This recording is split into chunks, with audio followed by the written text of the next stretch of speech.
नमस्कार, मैं राजीव कुमार स्वामी। आप देख रहे हैं जियोग्राफी चैनल। इस वीडियो में जो भूकंप से संबंधित चीज़ें जो हैं कुछ छूट गई थी, उन्हीं चीज़ों को जो है पूरा करने के लिए जो है इस वीडियो को बनाया गया है। तो ये वीडियो भी आप देखें तो ये भी भूकंप से रिलेटेड ही है, जिसमें अपन चर्चा करेंगे भूकंप के बारे में, जो चीज़ें हमसे छूट गई थी पहले वीडियो में उसके बारे में। प्रशांत महासागरीय जो पेटी है, भूकंपीय पेटी, ठीक है, तो इसमें विश्व के 63% भूकंप हैं वो आते हैं। दूसरा आपका रहेगा मध्य महाद्वीपीय पेटी। ये जो पेटी है उसमें लगभग 21% भूकंप हैं वो आते हैं। उसके बाद में मध्य अटलांटिक पेटी है, इसके अंदर विश्व के 10% भूकंप हैं वो आते हैं। अब अपन इसके बारे में जानते हैं। तो सबसे पहले अपन बात करेंगे प्रशांत महासागरीय भूकंपीय पेटी या परिप्रशांत भूकंपीय क्षेत्र। ये विश्व का सबसे विस्तृत जो है भूकंपीय क्षेत्र है, जहाँ समस्त पृथ्वी का 63% भूकंप है वो आते हैं। इस प्रदेश में भूकंप के लिए 3 मुख्य दशाएं जो हैं वो पाई जाती हैं। यहाँ पर विश्व सबसे ज़्यादा भूकंप क्यों आते हैं, तो इसके लिए 3 अवस्थाएं हैं।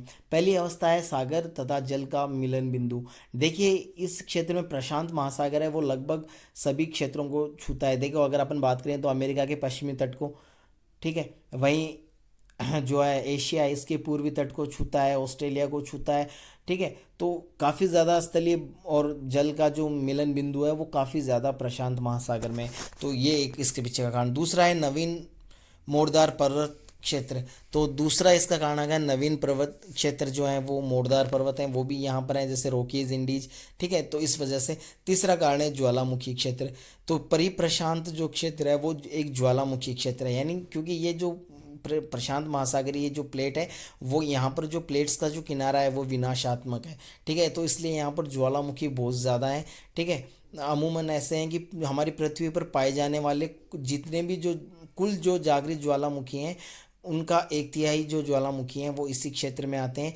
या पृथ्वी के, आप ऐसे कह सकते हो कि पृथ्वी के 403 सक्रिय ज्वालामुखी जो हैं वो इसी क्षेत्र के अंतर्गत आते हैं, जो काफ़ी ज़्यादा भाग है ज्वालामुखियों का।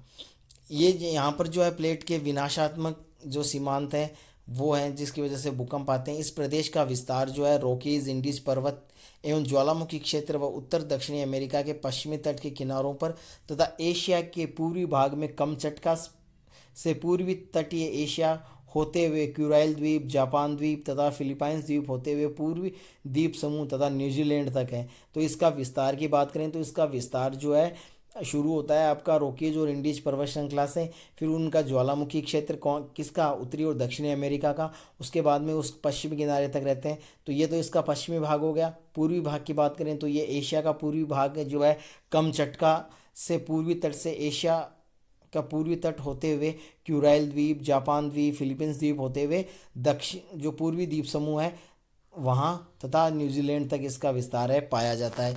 इस पेटी में सर्वाधिक भूकंप जापान में आते हैं। जापान में सामान्यतः प्रति वर्ष 1500 भूकंप के झटके अनुभव किए जाते हैं। यानी सबसे ज़्यादा भूकंप जो है कहाँ आते हैं विश्व में, जापान में आते हैं। और यहाँ पर जो भूकंपों की संख्या है एक साल में वो 1500 है। प्रशांत महासागर में सुनामी सर्वाधिक आती हैं। सर्वाधिक सुनामी भी जापान के जो संलग्न क्षेत्र है वहाँ पर आते हैं। पश्चिमी उत्तरी अमेरिका के सभी क्षेत्रों में भूकंप नहीं आते। यहाँ पनामा जलडमरू मध्य, उत्तरी मैक्सिको, दक्षिणी कैलिफोर्निया, ओरेगन, वाशिंगटन तथा ब्रिटिश कोलंबिया अब तक भूकंप से अप्रभावित हैं। यानी ये जो क्षेत्र हैं पश्चिमी अमेरिका के, जहाँ अभी तक जो है कोई भूकंप है वो नहीं आया है, ठीक है। इसमें आपको याद रखना है पनामा जलडमरू मध्य, उत्तरी मैक्सिको, कैलिफोर्निया और ओरेगन, वाशिंगटन और ब्रिटिश कोलंबिया में एक भी भूकंप अभी तक नहीं आया है। उसके बाद में अपन नेक्स्ट बात करते हैं महाद्वीपीय पेटी की, मध्य महाद्वीपीय पेटी की। इस पेटी में जो है लगभग विश्व का 21% भूकंप है वो आते हैं। भूकंप का यहाँ जो है जो दूसरा सर्वाधिक महत्वपूर्ण क्षेत्र है। इस पेटी का विस्तार भूमध्य सागर से आल्पाइंस पर्वत, हिमालय, म्यांमार होते हुए पूर्वी द्वीप समूह तक फैला हुआ है। तो ये जो पेटी है उसका शुरुआत जो है वो कहाँ से होती है, भूमध्य रेखा से, भूमध्य सागर से होती है। और वहाँ से ये होती हुई आल्पाइंस पर्वत, आल्पास पर्वत के बाद में ये हिमालय, म्यांमार होते हुए पूर्वी द्वीप समूह से मिल जाती है। इस भूकंपीय पेटी को भूमध्य सागरीय पेटी भी कहते हैं। इस पेटी को, जो मध्य महाद्वीपीय पेटी है, इसको भूमध्य सागरीय पेटी भी कहा जाता है। यहाँ पर संतुलन मूलक भूकंप तथा भ्रंश मूलक भूकंप आते हैं। ठीक है, ये पेटी भी प्लेटों के विनाशात्मक किनारे के सहारे पाई जाती है। पश्चिम में केप वर्ड द्वीप से प्रारंभ होकर पुर्तगाल होते हुए अल्पस एवं एशिया माइनर तक पुनः हिमालय होते हुए पूर्वी द्वीप समूह में जाकर प्रशांत महासागरीय क्षेत्र में मिल जाते हैं।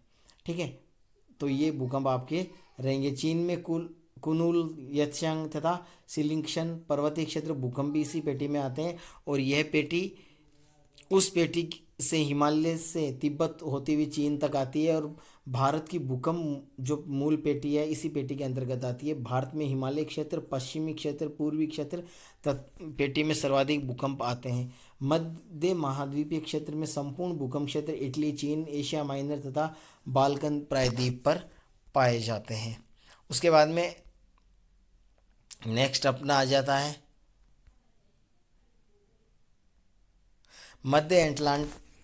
मध्य अटलांटिक पेटी। ये पेटी विश्व की तीसरी भूकंप पेटी है, जिसका विस्तार मध्य अटलांटिक कटक के सहारे जो है इस पेटी का विस्तार है। उत्तर में आइसलैंड तथा स्प्लिट ब्रेज से प्रारंभ होकर मध्यवर्ती कटक के सहारे दक्षिण में बोवेट द्वीप तक, तो बोवेट द्वीप तक ये जाती है। तो इसकी शुरुआत कहाँ से होती है? आइसलैंड से होती है और उत्तर में दक्षिण में बोवेट द्वीप तक जाती है। यहाँ सर्वाधिक भूकंप भूमध्य रेखा के आसपास आते हैं। ये रचनात्मक प्लेट के सहारे जो है भूकंप आते हैं। उसके बाद में अफ्रीका की रिफ्ट घाटी, तो अफ्रीका की महान रिफ्ट घाटी या भ्रंश घाटी है वो। तो ये पेटी महाद्वीपीय पार्टी की एक शाखा है, जिसे पूर्वी अफ्रीका की दरार घाटी क्षेत्र में भूकंप सम्मिलित किए जाते हैं। इस पेटी में जो भ्रंश मूलक भूकंप आते हैं, अरब सागर तथा हिंद महासागर में भूकंप भी इसी पेटी से आते हैं। ठीक है, तो ये पेटी है वो मध्य महासागरीय जो वो महाद्वीपीय जो पेटी थी, उसी का ही एक शाखा है। 16 जून 1819 ईस्वी में कच्छ के भूकंप से जो तीव्र समुद्री लहरें उठी थी, जिसे कच्छ का तटवर्ती क्षेत्र जल प्लावित हो गया था, उसी समय यह स्थल का 24 किलोमीटर लंबा भाग ऊपर उठा था, जिस पर लोग एकत्रित होकर अपनी रक्षा कर सके। लोग ने इसे ईश्वर की देन माना और ऊंचे उठे भाग को ईश्वर का बांध के नाम से संबोधित किया था। तो इस प्रकार से जो है आपका ये रहा। अब अगर भारत की बात करें, सिर्फ भारत की, तो भारत में भूकंपीय क्षेत्र को 3 भागों में बांटा है। यानी भूकंप की दृष्टि से भारत को 3 भागों में। पहला है अधिक प्रभावित क्षेत्र। इसके अंतर्गत हिमालय पर्वतीय भाग जो है वो और उससे संलग्न जो भाग हैं वो इसमें सम्मिलित हैं। यहाँ पर्वत निर्माण की क्रिया चल रही है, जिसकी वजह से भूकंप जो है उत्पन्न होता है। और यहाँ पर आने वाले जो भूकंप है वो विनाशकारी हैं। हिमालय क्षेत्र में जो है भारतीय प्लेट और यूरेशियन प्लेट के नीचे विक्षेपित हो रहा है, जो भूकंप का कारण है। यहाँ गढ़वाल हिमालय में सर्वाधिक भूकंप आते हैं। तो यहाँ भूकंप आने का कारण क्या है कि भारतीय प्लेट का जो है वो यूरेशियन प्लेट के नीचे जो है लगातार विक्षेपित हो रही है, जो जिसके कारण यहाँ भूकंप आते हैं। उसके बाद में आपका सामान्य भूकंप प्रभावित क्षेत्र, इसके अंतर्गत मैदानी भाग भारत को सम्मिलित किया जाता है। यानी भारत का मैदानी भाग है वो इसके अंदर सम्मिलित किया जाता है, जिसमें असम, बिहार, पश्चिमी बंगाल, यहाँ पर जो है कोलकाता दिया हुआ है, तो वो एक ही बात है। तो इसके अंतर्गत जो भूकंप आते हैं। उसके बाद में न्यून प्रभावित क्षेत्र के अंतर्गत जो है प्रायद्वीपीय पठार है। ठीक है, जहाँ पर बहुत ही कम भूकंप आते हैं, जैसे कच्छ का रण, कोयला व लाटूर आदि हैं। ठीक है, तो इस प्रकार से जो है ये भारत के संदर्भ में था। उसके बाद में महत्वपूर्ण तथ्य जो हैं वो है, भूकंप आने से पहले वायुमंडल में रेडोन गैस की मात्रा में वृद्धि हो जाती है। जहाँ से भूकंप आता है उसे भूकंप मूल तथा जहाँ अनुभव किया जाता है उसे भूकंप अधिकेंद्र कहते हैं। तो भूकंप आने से पहले वायुमंडल में रेडोन गैस की मात्रा है वो बढ़ जाती है। तो रेडोन गैस की मात्रा बढ़ने का मतलब है कि भूकंप है वो आने वाला है। जहाँ भूकंप की उत्पत्ति होती है वो भूकंप मूल कहलाता है, और जहाँ भूकंप सबसे पहले पहुँचता है या अनुभव किया जाता है उसे अधिकेंद्र कहते हैं। प्राथमिक तरंगे, ठीक है, जिन्हें अनुदैर्ध्य कहते हैं, ये जो तरंगे हैं वो आ गई हैं, जिसको मैं प्राथमिक तरंगे मतलब पी तरंगे हो गया। ये तरंगे जो है ध्वनि की गति की भांति चलती हैं।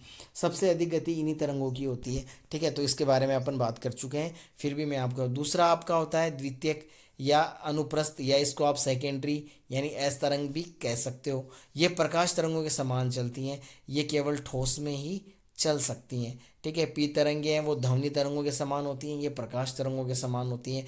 पी तरंगे हैं वो सभी अवस्थाओं से होकर गुजर सकती हैं, लेकिन द्वितीयक तरंगे हैं वो केवल और केवल ठोस अवस्था से होकर गुजरती है।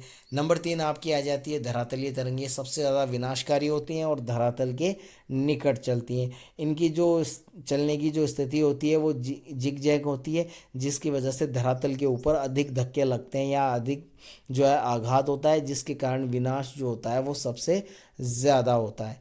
ठीक है, तो इस प्रकार से जो है आपने जाना भूकंप क्या होते हैं और किस प्रकार से ये हमें प्रभावित करते हैं। इस वीडियो में बस इतना ही। अगले वीडियो में फिर से हाजिर होंगे नए टॉपिक के साथ। तब तक के लिए नमस्कार, धन्यवाद।